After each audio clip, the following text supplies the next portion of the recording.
Young, the guitarist from the show, who was actually interviewed in this episode, and what a fantastic interview he gave us. But they had Brian Young do Eruption, and I have to say, I don't think anybody should do Eruption, but... No, it always bothered me that whoever Dave had on stage would do like a mini solo that had Eruption in it. Yeah. Like, that's Ed's solo. Don't. Yeah, like, don't. That's his signature solo. It's not right. No, I agree with you. You can't compare to that. So anyway, Sam said in his book, in Red, he said Roth wasn't going over all that great, and he said he lost his voice, and he could no longer sing very well anyway. And he had brought Michael Anthony on for like 4 to 5 Van Halen songs, and then he was saying stuff like, my T-shirts were outselling Dave's by 4 to 1. Now, if you remember, Dave... Well, Sam was the guy who brought Michael Anthony out, right? Oh, yeah, of course. Yeah, and Michael Anthony did not appear with Dave. Did not appear with Dave. But one thing that was interesting, do you remember this? I'll see if you can remember this.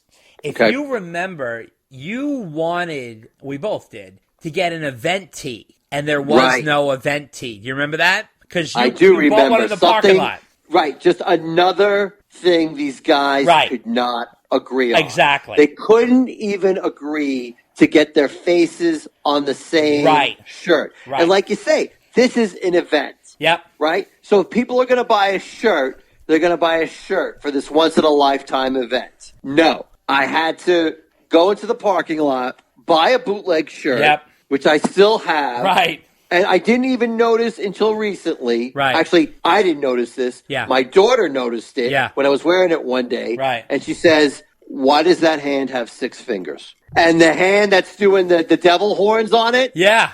I was like, oh my God, son of a gun. Wow. It has 6 fingers. That's never hysterical. had the shirt for like, what, 10, 15 years? Right. No, never noticed till she pointed it out to me. I'm like, wow. Now, But yeah, that's just a point. Like, the guys selling the bootleg shirts were making it hand over fist because they had, I mean, the shirt I bought had like 10-year-old pictures of the guys on the shirts.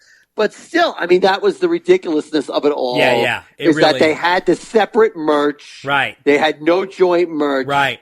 Which is like, come on. And really? You know what was also interesting? Dave, was that the show that we bought the other half T-shirts at? Do you remember the other? No, my other half shirt I bought online, so that wasn't me. I thought that's where I got my other half shirt, which is the Hagar Anthony, the other half shirt. If I remember, it was from that tour. Unless it was like leftover inventory that Sammy was selling. But that wasn't the tour.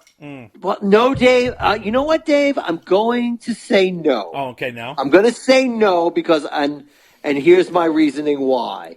Because I can already feel Ron writing in about boy, I this. can feel him. So maybe he's hot on your trail. I know. He's typing away, so I'm going to try and beat him to the punch. Oh, yeah. This was the first tour that Michael Anthony had joined Sammy on. Right. And it wasn't every show. Right. It was a bunch of shows. But we caught most him. of the what's that? We caught him. No, we did not. Yes, we did.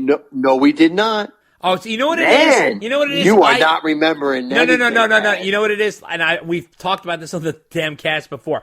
We went to the same venue where we saw Sam with Michael Anthony, but it wasn't this time. That's what it was. Okay, right. Yeah. So that's what I'm getting at. Because this was the first tour with Mike. Yeah.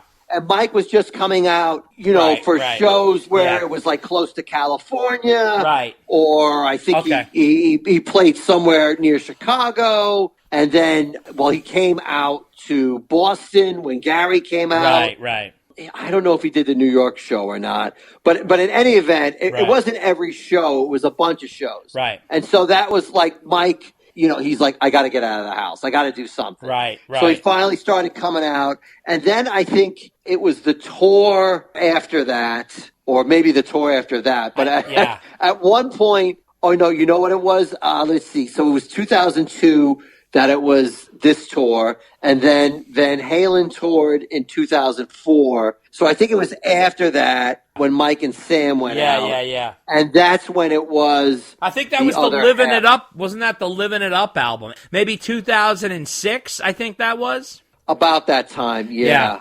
I want to say, because because Sam would do, he would do a whole set of Van Halen songs back to back. Right. And then Mike would come out and they would call that the the other half. Right, set. that's what it was. You're right. So now, right. Okay. Yeah, so we can come run down. You know what the other thing, Dave? See if you remember this. Okay. Do you remember?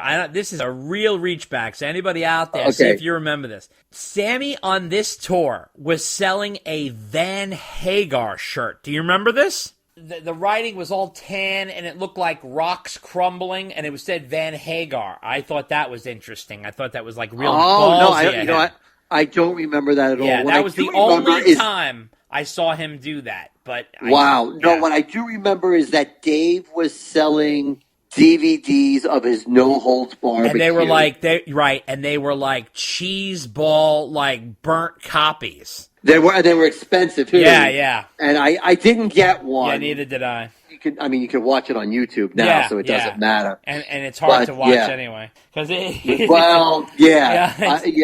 Aside from the musical parts where the band plays. Yeah, no, there's some cool musical parts, but like there is, but not to digress, but that's a painful watch. Yeah, and you also need to be like drunk to watch it. So So interesting enough is when they played Detroit, Kid Rock was backstage and he was trying to get Dave and Sam to sing together, and Sam said Roth agreed to it and they shook hands. But he said Roth, after that, every time Sammy kept trying to get Roth to do it, he kept blowing him off, or he said, "Oh, my throat is hurting me." So then there was all kinds of games being played. So like the LA Times was doing a story on the tour, and Dave refused to give the reporter an interview until Sammy took the stage, and then the reporter ended up watching Sam's show instead and doing the interview with Dave. And then in Fresno... No, that he didn't see... That he didn't see Sam play if he was interviewing Dave. No.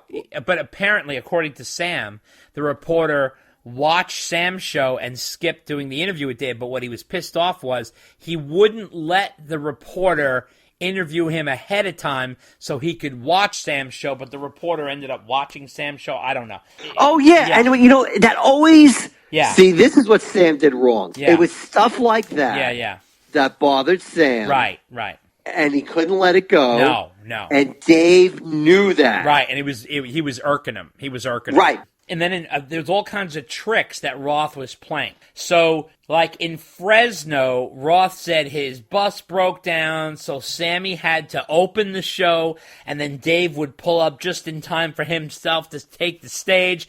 So there was all kinds of funny things going on. And Sam went off in the New York Post, and he went off on Dave, and he says he's a fucking bald-headed asshole, a swaggering middle-aged prima donna who was out there pretending to be something he no longer was. All of a sudden, Sammy lost his cool, and he says he's a nostalgia act who has to wear a wig, and he even spray paints that. So the dust-up started happening between them, and then there was sort of a backstage scenario where David Lauser, the drummer, I guess it was, he said, as Dave walked in with the girls, and he said, "Hello, ladies," I guess referring to, the ladies and Dave, and he said, "Fuck you, you call me a faggot, you fucking fag," and we're just quoting here, we're not using that term, and Sammy jumps out, and there were bodyguards, and then there had to be cops between them, and he says ever since that dust-up, there was a plywood barrier erected every night. And Sam said he wasn't allowed on the premises until I was finished, and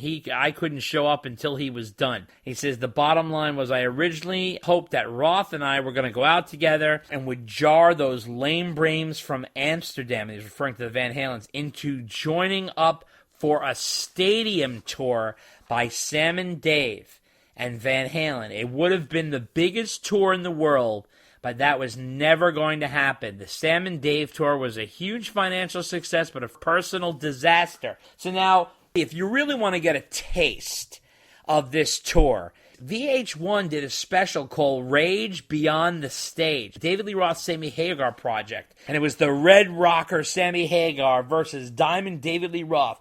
2 ways to rock. 2 men on a collision course. This is on YouTube if you want to check it out. This is back in the day when VH1 used to do all these specials, and they kind of went on tour with these guys, and they got a little bit of Dave backstage, a little bit of Sam backstage, and they started showing Dave in the bus, and he's there with his girls and his band, and he said, Sammy's always banging on the windshield with a bottle of tequila in one hand, his dick in the other, which is a hysterical line. But Sammy comes off on this VH1 special as sort of like a bratty little kid. Didn't you get that feeling, Dave? Yeah, no, like he lets Roth get under his skin because like they're playing LA, right? So he gets the smaller dresser room. Yeah. He gets the smaller rooms. He's saying things like, oh, I got 150 people coming. Where am I supposed to put them? Right. You know you're going to get the opening act room because Roth is closing the show. You know this.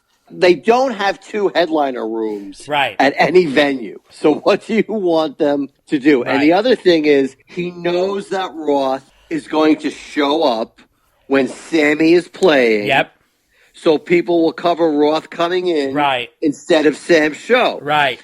And this bothers the frig out of Sam, right? Oh, God. And it's like, Sam, what do you care? The money is in the bank. Go on stage, do a kick-ass show. And who cares? Like, really, who cares? Yep. But he doesn't come off that well. It's funny. And Sammy says, there's so much I don't like about Dave. And then they show Dave saying, can you define talking? Can you define getting along? Which I thought was funny.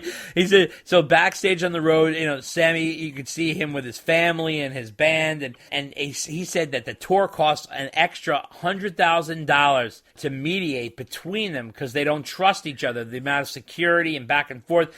And the interesting thing was one of the guys that Brian Young mentions in his interview is this guy, Matt Sensio, who was David Lee Roth's manager. And he was down the hall, and you see Sammy sort of like yelling at him. And then Sammy saying, I don't understand why anyone needs 7 security guards on this planet. He goes, Britney Spears has 2. And he says he watches David Lee Roth on stage as much as he can handle, but he says he doesn't like me watching. And they showed him watching him on stage. And I don't know. I thought Sammy, I don't know what there was not. I mean, Sammy's a nice guy. You could tell he's definitely, trying to do the right thing. But it was almost like he was like, I don't know. He was like complaining the whole time, right? I mean, yeah, because it's an ego thing. Neither of these guys want to be showed up by the other guy. Oh yeah. Sammy follows the rules. Dave does not. Right. So Sam feels like he's being disadvantaged and taken advantage of and things like that. Yeah. And he's like, he walks into his dressing room and he's like, my shoe closet is bigger than this. And Right. Well, again, know that Roth is closing the show in L.A. And there can only be one person who gets the headliner room. Right. I mean, he should have been complaining to Irving. Oh yeah. I mean, if you was that worried about the LA show, then you should have talked to Irving and made sure you got a big room somewhere else. Like I don't know what to tell you, Sam. I'm sorry, but the other thing that we haven't mentioned yet to put a positive light on Sam is we talked about Dave's band, but Sam had a really good band too. Right. At that time, who've been playing together for quite a few years, since 97. That's the Wabos, the Wabos. Right, it was him and the Wabos. It was Vic on guitar. Mona on bass, Mona on bass. David Lauser on drums, and Jesse on keyboards. Right. A really good band. They gelled really well. Yeah. And they were cranking it out. And I mean, even when Michael Anthony wasn't there, Mona could hit those high harmonies. Right. I mean, really good band. Right, really good band. Absolutely. So now, they show Sammy talking a lot about the differences on the VH1 special. He goes, we are different characters, but we are both lead singers of Van Halen. He goes, but that's about it. He goes, Dave's a rock star. So now you can tell the big difference. Dave's got an entourage. He's walking around all dressed up. Sammy's just like walking around like flip-flops and a t-shirt and shorts, and he's like hanging out with his family and his kids and stuff. And so they show Dave with his band. I thought this was so funny. He says, everybody okay? Healthy? Happy? Sober? Close enough. And he says, and he goes, sing every part of everything, because this is what they pay us for, and stay away from the Cabo Wabo. It's just funny. Right, I think he said that's what the contracts tell us we have to do. Right, exactly. Right. They show Dave on his day off, and he's doing like karate and sword fighting, and Sammy's like hanging out with his family and stuff. And it's so funny. And Dave says this line I thought was great. He goes, my life and my career is a lot like Capitol Hill or your favorite Chinese restaurant. You probably don't want to see what's going on behind the scenes. Again, Dave's Dave. He's always been like this. I mean, he's always... No, and and that's the thing. even when he was nobody, he's always been he's David that Roth. way. Yeah, absolutely. This is why when I met